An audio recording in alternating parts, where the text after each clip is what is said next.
బీజేపీలో విజయ రూపాని అంచెలంచెలుగా ఎదిగారు. 2016 నుంచి 2021 వరకు 2 సార్లు గుజరాత్ ముఖ్యమంత్రిగా పనిచేశారు. రూపానికి 2 కుమారులు, 1 కుమార్తె ఉన్నారు. చిన్న కుమారుడు పూజిత్ ఓ ప్రమాదంలో ప్రాణాలు కోల్పోయాడు. అయితే ముఖ్యంగా ఇక్కడ చూసుకున్నట్లయితే దాదాపు ఇప్పటికే మనకున్న సమాచారం ప్రకారం 110 మంది మరణించినట్టు తెలుస్తోంది.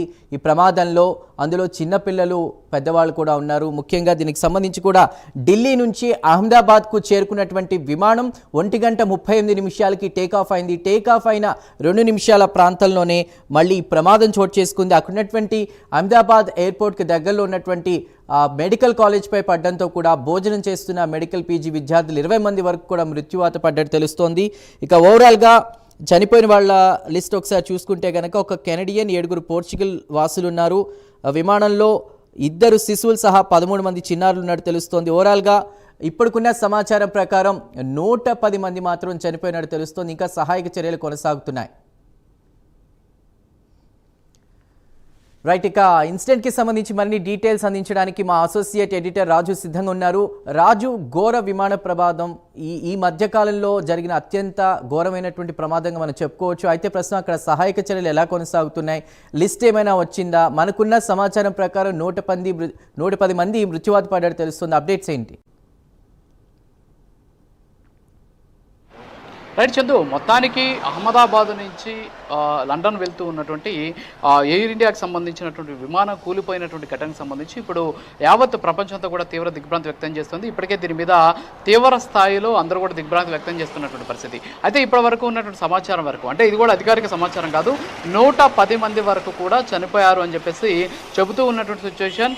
అంతేకాకుండా ఈ విమానం టేకాఫ్ అయినటువంటి కొద్ది నిమిషాల వ్యవధిలోనే, అంటే ఒక రకంగా చెప్పాలంటే ఎయిర్పోర్ట్కి చాలా సమీపంలోనే ఇది కూలిపోయినటువంటి పరిస్థితి. అక్కడ ఉన్నటువంటి ఒక ప్రభుత్వ మెడికల్ కాలేజీకి సంబంధించినటువంటి హాస్టల్ బిల్డింగ్ మీద ఇది కూలిపోయినటువంటి సిచ్యువేషన్ ఉంది. అయితే దీంతో పాటు హాస్టల్లో ఉన్నటువంటి వైద్య విద్యార్థులు కూడా కొంతమంది, అంటే మెడికల్ ఎవరైతే ఉంటారో వీళ్ళలో కొంతమంది కూడా చనిపోయినట్టు, అంతేకాకుండా క్షతగాత్రులు అయినట్టు కూడా తెలుస్తోంది. వీళ్ళందరూ కూడా అదే హాస్పిటల్లో ప్రస్తుతానికి చికిత్స కూడా అందిస్తూ ఉన్నటువంటి పరిస్థితి అయితే ఉంది. అయితే ఇప్పుడు ఈ ఎయిర్ ఇండియా విమానం ఏదైతే ఉందో, ఎయిర్ ఇండియా విమానానికి సంబంధించి పైలట్ కావచ్చు, అంతేకాకుండా ఎవరైతే క్రూ సిబ్బంది ఉన్నారో వీళ్ళంతా కూడా చాలా అనుభవం ఉన్నటువంటి వ్యక్తులు అని చెప్పేసి కూడా చెబుతున్నారు. అంతేకాకుండా కొన్ని వేల గంటల పాటు వీళ్ళంతా కూడా అంటే ఒక రకంగా చెప్పాలంటే అనుభవం ఉన్నటువంటి ఎయిర్ ఫ్లై చేసినటువంటి పైలట్గా కూడా చెబుతూ ఉన్నటువంటి పరిస్థితి. అయితే ఈ ఘటన జరగడానికి గల కారణాలు ఏంటి అనే దాని మీద ఇప్పటికే ఎయిర్ ఇండియా ప్రాథమికమైనటువంటి దర్యాప్తుకి ఆదేశించినటువంటి పరిస్థితి. మరోపక్క డీజీసీఏ ఏదైతే డైరెక్టర్ జనరల్ ఆఫ్ సివిల్ ఏవియేషన్కి సంబంధించి ఇప్పటికే దీని మీద విచారణ కూడా ఆదేశించినటువంటి పరిస్థితి ఉంది. అంతేకాకుండా ఈ విమానానికి సంబంధించి, అంటే ఏదైతే ఇప్పుడు కూలిపోయినటువంటి విమానం ఉందో, ఎయిర్ ఇండియాకి సంబంధించిన విమానం ఉందో, ఈ విమానానికి సంబంధించినటువంటి మోడలు, అంతేకాకుండా నిర్మాణ సంస్థ, దీంతో పాటు ఇప్పటి వరకు ఉన్నటువంటి దానికి సంబంధించినటువంటి ఏదైతే ఎప్పటి నుంచి ఇది వర్కింగ్ కండిషన్లో ఉంది అనేటటువంటి అంశాలు, అంతేకాకుండా సాంకేతిక పరమైనటువంటి లోపాలు ఏమన్నా ఉన్నాయా అనేటటువంటి దాని మీద ప్రస్తుతానికైతే దీని మీద విచారణ అయితే కంటిన్యూ అవుతున్నటువంటి పరిస్థితి. అయితే ఘటనకి సంబంధించి కుట్రకోణం ఏమైనా ఉందా అనేటటువంటి కోణంలో కూడా విచారిస్తున్నారు. ఇప్పటికే ఎవరైతే ఈ ఫ్లైట్లో ప్రయాణిస్తూ ఉన్నటువంటి ప్రయాణికులు ఎవరైతే బోర్డెడ్ అయ్యారో వాళ్ళకి సంబంధించినటువంటి వివరాలన్నీ కూడా ఇప్పటికే డీజీసీఏ బయటపెట్టినటువంటి పరిస్థితి ఉంది. అంతేకాకుండా ఎయిర్ ఇండియాకి సంబంధించినటువంటి చైర్మన్ కూడా చంద్రశేఖరన్ ఎవరైతే ఉన్నారో ఆయన కూడా దీని మీద ట్వీట్ చేశారు. ఈ ఘటనకు సంబంధించి ఎంతమంది చనిపోయారనే దాని మీద అయితే ఇంకా కూడా క్లారిటీ లేనటువంటి సిచ్యువేషన్ ఉంది. అయితే మీరు చెప్పినట్టు ఇటీవల కాలంలో అతిపెద్ద విమాన ప్రమాదం, అంటే ఒక రకంగా చెప్పాలంటే ఇది ఒక ట్రాజడీ.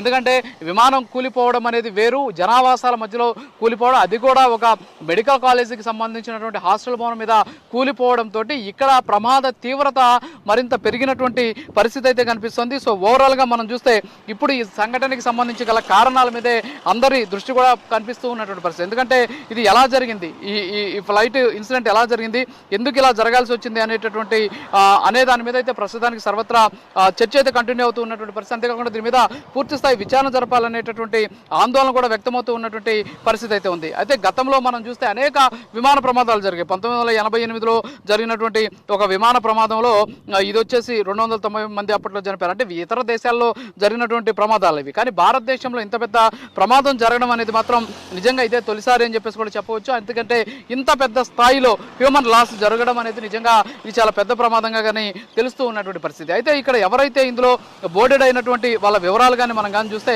చాలా మంది కూడా, అంటే విదేశీయులు కొంతమంది ఉన్నారు, అంతేకాకుండా దేశానికి సంబంధించినటువంటి భారతదేశానికి సంబంధించినటువంటి కొంతమంది కూడా ఉన్నటువంటి పరిస్థితి. సో వాళ్ళ వివరాలు కూడా ఇప్పటికే ఎయిర్ ఇండియాకి సంబంధించి వాళ్ళు కూడా బయట పెట్టినటువంటి ఉన్నటువంటి సిచ్యువేషన్ ఉంది. మరోపక్క ఏదైతే ఈ ఫ్లైట్ ఏదైతే ఉందో బోయింగ్ 787 అనేటటువంటి బోయింగ్ విమానం ఏదైతే ఉందో AI-171 అనేటటువంటి ఈ ఫ్లైట్ ఇది అహ్మదాబాద్ నుంచి లండన్కి వెళ్లాల్సినటువంటి పరిస్థితి. అయితే అంతకుముందే ఇది ఇతర ప్రాంతం నుంచి అంటే ఇది ఢిల్లీ నుంచి అహ్మదాబాద్కి కూడా వచ్చినట్టు తెలుస్తుంది. సో ఢిల్లీ నుంచి అహ్మదాబాద్కి వచ్చి అహ్మదాబాద్ నుంచి లండన్కి వెళ్ళినట్టు కూడా ఏదైతే VTANB అంటే ఇది ఫ్లైట్ నెంబర్ వచ్చేసి VTANB అనేటటువంటిది. ఇది బోయింగ్ 787కి సంబంధించినటువంటి విమానము. అంతేకాకుండా దీనికి సంబంధించినటువంటి కోడ్ AAC అనేటటువంటి కోడ్ తోటి ప్రస్తుతానికి దీన్ని ఎయిర్ ఇండియాకి సంబంధించినటువంటి వాళ్ళు రన్ చేస్తూ ఉన్నటువంటి సిచ్యువేషన్ అయితే కనిపిస్తుంది. మరోపక్క ఇందులో ఎవరైతే ఈ విమానానికి సంబంధించి విమానంలో ఉన్నటువంటి వాళ్ళలో ఎస్పెషల్లీ మాజీ సీఎం విజయ్ రూపానీ అనేటటువంటి ఆయన ఉన్నట్టు కూడా తెలుస్తుంది. సో ఆయనకి సంబంధించి కూడా వివరాలు తెలియాల్సినటువంటి పరిస్థితి ఉంది. సో చాలా వరకు కూడా కుటుంబాలు ఇందులో ఉన్నాయి, చాలా వరకు కూడా కుటుంబాలు ఉన్నటువంటి పరిస్థితి. అందులో బోర్డెడ్ అయినటువంటి వాళ్ళ లిస్ట్ కానీ మనం చూస్తే చాలామంది ఒకే ఫ్యామిలీస్కి సంబంధించినటువంటి వాళ్ళు, అంతేకాకుండా ఒకే సర్నేమ్తో ఉన్నటువంటి వాళ్ళ సంఖ్య కూడా ఎక్కువగా ఉన్నటువంటి పరిస్థితి అయితే ఉంది. సో ఓవరాల్గా చూస్తే ఈ ఘటనకి సంబంధించి అసలు ఏం జరిగింది అనే దాని మీద అయితే ప్రస్తుతానికి సమగ్రమైనటువంటి అత్యున్నత స్థాయి దర్యాప్తుకి అయితే ఆదేశించినటువంటి పరిస్థితి. ఘటన జరిగిన వెంటనే ప్రధాని నరేంద్ర మోడీ పౌర విమానయాన శాఖ మంత్రి రామ్మోహన్ నాయుడికి ఫోన్ చేస్తారు. అంతేకాకుండా హోంమంత్రి అమిత్ షాతో కూడా మాట్లాడినటువంటి పరిస్థితి. ఎప్పటికప్పుడు దీని మీద పూర్తి స్థాయిలో చర్యలు తీసుకోవాలి. అంతేకాకుండా అక్కడ ఉన్నటువంటి మొదట క్షతగాత్రులకు సంబంధించి వాళ్ళందరూ కూడా వైద్యం అందించేటువంటి ప్రయత్నం చేయాలి, అక్కడ సహాయక చర్యల్ని వేగవంతం చేయాలి అని చెప్పేసి ఆయన ఆదేశించినటువంటి పరిస్థితి ఉంది. ఇప్పటికే ఇతర దేశాలకు సంబంధించినటువంటి ఏదైతే ఎంబసీకి సంబంధించినటువంటి ప్రతినిధులు ఎవరైతే ఉంటారో వాళ్ళు కూడా రియాక్ట్ అవుతున్నారు. వాళ్ళ దేశానికి సంబంధించినటువంటి ప్రయాణికులు ఎవరన్నా ఉన్నారా అనేటటువంటి అంశాలను కూడా వాళ్ళు తెలుసుకునేటటువంటి ప్రయత్నం కూడా చేస్తూ ఉన్నటువంటి పరిస్థితి. అయితే ఈ ప్రమాదానికి సంబంధించినటువంటి అంశాలకు సంబంధించి అత్యున్నత స్థాయి దర్యాప్తు చేస్తే వాస్తవాలు తేలేటటువంటి అవకాశాలు ఉన్నాయి. ఇటీవల ఉన్నటువంటి ఉద్రిక్తత పరిస్థితుల నేపథ్యంలో ఈ విమాన ప్రమాదానికి ఏదైనా లింకులు ఉన్నాయా అనేటటువంటి కోణంలో కూడా విచారించాల్సినటువంటి అవసరం ఉంది అని చెప్పేసి చాలా మంది కూడా కోరుతూ ఉన్నటువంటి పరిస్థితి. సో ఆ దిశగా కూడా ప్రస్తుతానికి దీని మీద విచారణ జరిపేటటువంటి ఛాన్సెస్ కనిపిస్తున్నాయి. మరోపక్క ఈ ఘటన జరిగిన వెంటనే కూడా సహాయక చర్యలను వేగవంతం చేశారు. అక్కడికి NDRF బృందాలు వెళ్ళాయి. అంతేకాకుండా స్థానికంగా ఉన్నటువంటి వాళ్ళందరూ కూడా అక్కడికి వెళ్ళినటువంటి పరిస్థితి ఉంది. అంతేకాకుండా ఓవరాల్గా అంటే ఈ ఘటనకి సంబంధించి మనం కానీ చూస్తే ఆ ఫ్లైట్ నడిపినటువంటి వ్యక్తి కూడా అంటే ఏదో ట్రైనీ పైలటో లేకపోతే కాస్త అనుభవం ఉన్నటువంటి వ్యక్తే కాదు, చాలా ఎక్కువ అనుభవం ఉన్నటువంటి వ్యక్తిగా కూడా తెలుస్తూ ఉన్నటువంటి పరిస్థితి. దీంతో పాటు ఇప్పటికే DGCA ఎవరైతే director general of civil aviations సంబంధించి గవర్నమెంట్ ఆఫ్ ఇండియా ఉంటుందో వాళ్ళు ఇప్పటికే దీనికి సంబంధించి కొన్ని హాట్ లైన్స్ కూడా ఏర్పాటు చేయడం జరిగింది. అంటే వచ్చేటువంటి వాళ్ళు హెల్ప్ లైన్కి సంబంధించి కూడా ఏర్పాటు చేసినటువంటి పరిస్థితి. ఓవరాల్గా దీనికి సంబంధించి చంద్రశేఖరన్ ఎవరైతే ఈ ఎయిర్ ఇండియాకి సంబంధించినటువంటి చైర్మన్ ఉన్నారో ఆయన కూడా స్పందించారు. ఈ ఘటనకు సంబంధించి ఇది ఎలా జరిగింది అనే దాని మీద ఇప్పటికే మేము విచారణకి ఆదేశించామనేసి కూడా చెబుతూ ఉన్నటువంటి పరిస్థితి. అంతేకాకుండా ఇది వచ్చేసి 23 రన్వే 23 అనేటటువంటి 23వ రన్వే నుంచి ఇది టేకాఫ్ అయింది. టేకాఫ్ అయినటువంటి కొద్దిసేపటికే ఇది క్రాష్ అయినటువంటి పరిస్థితి అయితే ఉంది. సో దీంట్లో ఎవరైతే వింగ్ కమాండర్గా అంటే కమాండర్ ఆఫ్ కెప్టెన్గా సుమిత్ సుబర్వాల్ అనేటటువంటి ఆయన ఫస్ట్ ఆఫీసరు, అంతేకాకుండా క్లైవ్ కుందార్ అనేటువంటి ఆయన, అలాగే సుమిత్ సుబర్వాల్ అనేటటువంటి ఆయన దాదాపు 8,200 గంటల ఎక్స్పీరియన్స్ ఉంది. అంతేకాకుండా కో పైలట్ దాదాపు 1,100 గంటలు ఫ్లయింగ్ ఎక్స్పీరియన్స్ ఉన్నటువంటి పరిస్థితి. సో ఇంత ఎక్స్పీరియన్స్ ఉన్నటువంటి వాళ్ళు నడిపినటువంటి విమానం ఇది. మరి అంత అనుభవం ఉన్నటువంటి వాళ్ళు విమానం నడిపినటువంటి నేపథ్యంలో సాంకేతిక పరమైనటువంటి అంశాలు ఏమైనా ఉన్నాయి అంటే టేక్ ఆఫ్ అయిన వెంటనే కూడా కూలిపోవడం ఏదైతే ఉందో ఇందులో ఏమైనా కుట్రకోణం ఉందా అనేటటువంటి అనుమానాలు కూడా వ్యక్తమవుతున్నాయి. అంతేకాకుండా విమానానికి సంబంధించిన సాంకేతిక పరమైనటువంటి సమస్యలు అంటే ఎస్పెషల్లీ విదేశాలకు వెళ్ళేటటువంటి అంటే అంతర్జాతీయ విమానాలకు సంబంధించి అవి టేక్ ఆఫ్ అయ్యేటువంటి సందర్భంలో చాలా దానికి సంబంధించినటువంటి ఆడిట్ ఉంటుందన్నమాట. ఫ్లైట్కి సంబంధించిన ఆడిట్ అంటే ఏం జరిగింది, ఎలా జరిగింది, అక్కడ ఉన్నటువంటి పరిస్థితులు ఏంటి అనే దాని మీద ఎప్పటికప్పుడు త్రూగా పరిశీలించిన తర్వాత వాళ్ళు అక్కడ ఓకే చెప్పిన తర్వాత మాత్రమే బయలుదేరేటువంటి అవకాశం ఉన్నాయి. సో దీనికి సంబంధించి అంతకుముందే ఈ విమానం ఢిల్లీ నుంచి అహ్మదాబాద్కి వచ్చింది కాబట్టి అప్పుడు ఎలాంటి సాంకేతికపరమైన సమస్యలు లేనటువంటి ఫ్లైట్ అది. సో అహ్మదాబాద్ నుంచి మళ్ళీ లండన్కి వెళ్ళేటటువంటి క్రమంలో ఎలాంటి సాంకేతిక సమస్యలు ఏమన్నా ఉన్నాయా లేకపోతే విమానంలో ఏం జరిగింది అనేటువంటి వివరాలు కూడా బయట రావాల్సినటువంటి ఉంది. అంతేకాకుండా దానికి సంబంధించి కాక్పిట్ ఏదైతే ఉంటుందో దానికి సంబంధించినటువంటి వాటిని కూడా సేకరించేటటువంటి పనిలో విమానయాన సంస్థకు సంబంధించిన ప్రతినిధులు కావచ్చు, అంతేకాకుండా DGCAకి సంబంధించినటువంటి అధికారులు కూడా ఉన్నటువంటి పరిస్థితి. సో ఓవరాల్గా చూస్తే మాత్రం ఈ ఘటన అయితే నిజంగా ఒక రకంగా చెప్పాలంటే ఒక ట్రాజడీ అని మాత్రం చెప్పుకోవచ్చు. చందు, మీరు అన్నట్టు ఢిల్లీ నుంచి అహ్మదాబాద్కి ఆ ఫ్లైట్ రావడం జరిగింది. టేకాఫ్ అయిన కొద్ది నిమిషాల్లో కూడా ఈ ప్రమాదం జరిగింది. అయితే మనం అంచనా వేయొచ్చా అంటే ఒక రకంగా అహ్మదాబాద్ నుంచి లండన్కి వెళ్ళడానికంటే ఫుల్ ఫ్లెడ్జెడ్గా ఫ్యూయల్తో కూడా అది బయలుదేరి ఉంటుంది కాబట్టి ఆ ఫ్యూయల్ కూడా బ్లాస్ట్ అయిన తర్వాత చుట్టుపక్కల బిల్డింగ్స్ కూడా అంటే మెడికల్ కాలేజ్తో ఇంక్లూడ్ ఆ చుట్టుపక్కల బిల్డింగ్స్ కూడా అంటే అగ్ని మంటలు వ్యాపించినట్టు తెలుస్తోంది. చుట్టుపక్కల వాళ్ళకి ఏమైనా జరిగిందా? అదేవిధంగా రామ్మోహన్ నాయుడు ప్రస్తుతం గన్నవరం నుంచి అహ్మదాబాద్కి బయలుదేరినట్టు తెలుస్తోంది. దీనికి సంబంధించి ఎంతసేపట్లో మాట్లాడే అవకాశం ఉంది? ఏమైనా అప్డేట్స్ ఉన్నాయా?